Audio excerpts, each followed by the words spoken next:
who just may have a new life pattern for you. She does intuitive readings over the phone or over the Zoom, something like that? Maybe? Skype. Skype, okay. Yeah. And based in Brentwood and Beverly Hills. Welcome, thanks for being here.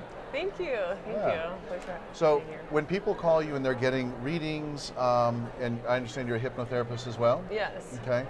And when you talk about new life patterns, do they know they're coming into it for a new life pattern, or that's kind of what they leave with? That's what they leave with. Sometimes people don't really know that that's what they actually need. They need like a big change, you know. I mean, they come in, they know they need some kind of healing, but this is all about a bigger shift into their entire lives. Okay.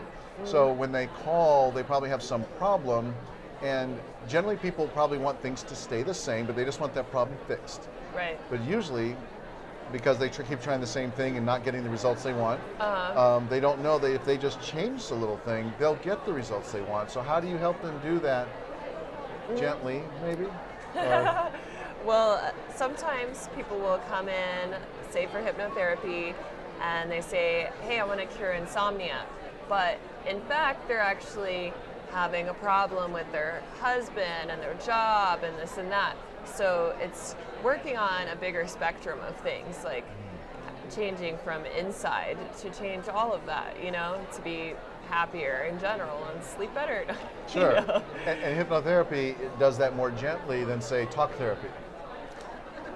I would say so, because in hypnotherapy you are like in an almost asleep state, Yeah. or sometimes people are fully asleep, so they Sure. are getting these subconscious repatterning messages. Okay. And also with hypnotherapy, we don't have the gate that stops, you know, other thoughts from coming in. Ah. So people are more open to suggestion. What is that gate? It's like a mental gate that only allows certain things in, like I could suggest something to you right now, you won't believe it, you won't think about it, but if you're asleep and I say the same thing to you, then you'll believe it. What's an example of that you do for people? As far as like trying to remove the gate? Yeah, I mean, exactly. Like what are the gates or filters people need removed commonly?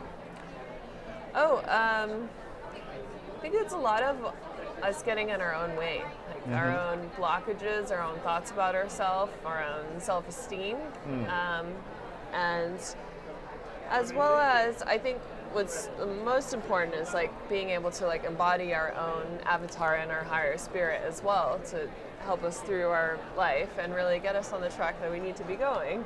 So tell us about the avatar that if we inhabit that would be helpful to us. Explain that.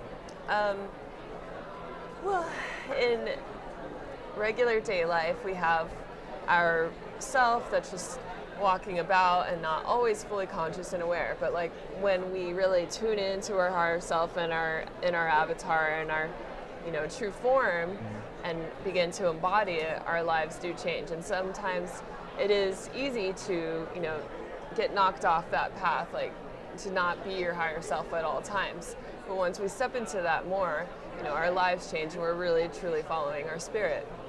Is avatar and higher self same thing? Yes. Okay. Yeah. And does that help us maybe be the observer more?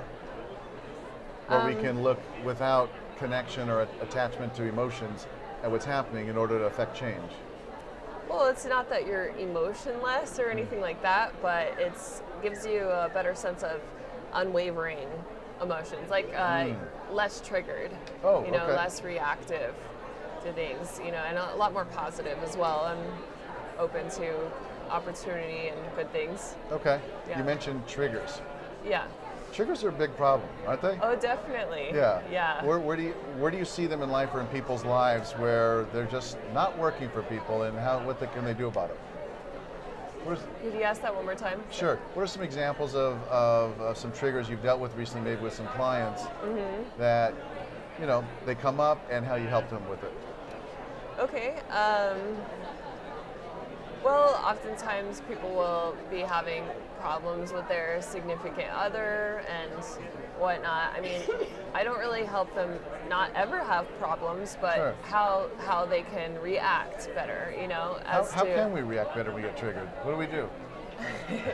Well, a teacher once told me to kind of watch clouds like passing, like, I'm sorry, to watch thoughts like passing clouds, basically.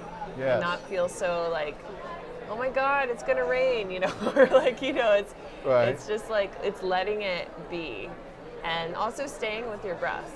You know, that's also very important anytime there's a trigger. Instead of kind of going off into our minds and reacting in a negative way, because triggers can, you know, cause wars, divorces, you know, job failures, all kinds of things. Yeah. Car crashes, I don't know. Yeah, The list totally. goes on, you know. Well, so I guess I guess it takes practice.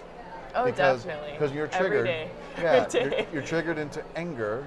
You think you are that anger. Later on, you'll wear off. You'll be like, oh, I was really angry about that. But in that moment, you are fury. Yeah. You're mad. Yeah. And so, breath and clouds, you're saying we got to do? Well, partially. The other part of that is realizing where that trigger comes from. And oftentimes it leads back to our childhood and is like an abandonment issue or whatnot. I find that a lot of triggers are actually caused by fear of death more than anything. How we fear our own death almost Really? in like most moments with triggers. Explain you know? that a little bit. Tell me what that means, how that works. Oh, that's interesting. Right. Let's go deep. Well, okay, this is good. Okay, so say somebody's waiting on the bus to get to their job. Okay, they don't have money for an Uber, taxi, whatever. They miss their bus. And then they go into this fear. Oh my God, I'm gonna lose my job, this and that, I'm gonna starve to death, I'm gonna die. Do you know what I'm saying? Oh, it goes all the way down, but Yeah. they don't even realize consciously they're doing that. Yeah, exactly. Oh, so Yeah. how can they change that? Is it through hypnotherapy? Is it an easy way, an easier way? Yeah, definitely. Okay, how do you help that person? What do you take them through? Well, I mean, I take them through a very deep and guided trance, but what I also do is like clear the different energy bodies from like viruses, stagnation, parasites, because there's so many energies out there in the world, you know, that we're constantly around, and we Yeah. don't realize those are, you know, affecting us when we're at home or we're asleep, you know. So that's a bonus. You're not just a hypnotherapist, you're an intuitive, you're a psychic. Yes. So that's got to be, I would think you would need fewer sessions with you because you can be very effective on multiple dimensions. Well, I mean, it depends how deep somebody wants to go into their journey. I mean, Right. yeah. So when you're hypnotizing someone and you're going in there, I mean, you let them know. So I'm going to be getting intuitive hits on you as well, and and sharing that information with you. That's got to be intense. Yeah, it can be. It's intense, but good. Yeah, of you course, know, in a good way, of obviously. course. Yeah. Okay. Yeah. But I like that. The bus leading to missing the bus to I'm gonna die. Exactly. And that's what we do. Yeah, that's interesting. Yeah, it's all Okay. survival instinct, you know, Okay. and it comes down to it sometimes. So when Yeah. you're doing this online, though, I imagine you're just doing intuitive readings online. You can't hypnotize someone over Skype, can you? Oh, I can. Oh, really? Yeah, sometimes it's easier that way because it's like less of a guard. And also Okay. people will share more information with you sometimes over the phone or Skype because they don't feel like they're getting judged as much as you would in person, you know? Okay. So sometimes I feel like there can be even deeper work done that way. Okay. Yeah. That's awesome. It sounds really good. Well, so how can people reach you? So I have a website and an email. It's hypnosistemple.weebly.com, and then email is Ajna, A-J-N-A, Nirvana, N-I-R-V-A-N-A, 1212 @gmail.com. Okay, say the website one more time. Hypnosistemple.weebly, W-E-E-B-L-Y, yeah, .com. Okay. Very good. Well, thanks for being here. Thank you. If people want to reach you, they can reach you there. And yeah, this is great. Thank you so much. Okay, appreciate it. Thank you so much. And thank you for watching. And thank you for watching.